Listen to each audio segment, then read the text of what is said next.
There's a Simone de Beauvoir quote that I really like, which is, one is not born, but rather becomes a woman. And I think there's a similar thing for men, right?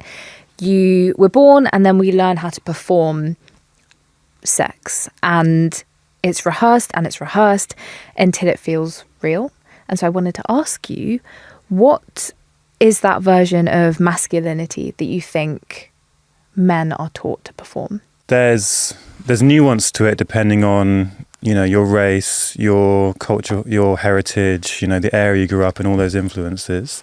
But there's kind of a sort of global, seemingly like mainstream thread of masculinity that's most celebrated, and it tends to be the men that are in positions of power, the CEOs, the politicians, and I find that those guys exhibit certain quite traditional traits of masculinity, being, strong-willed and terrible at listening, aggressive, competitive, and so on.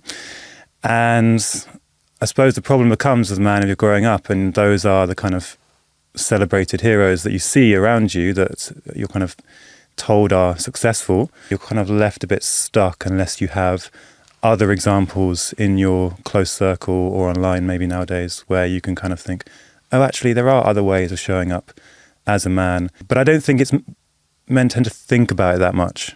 It just unfolds as you get older and you're not really thinking about it. But all you really see is like, okay, I've probably got, one or two guys I really look up to, whether you like to admit it or not.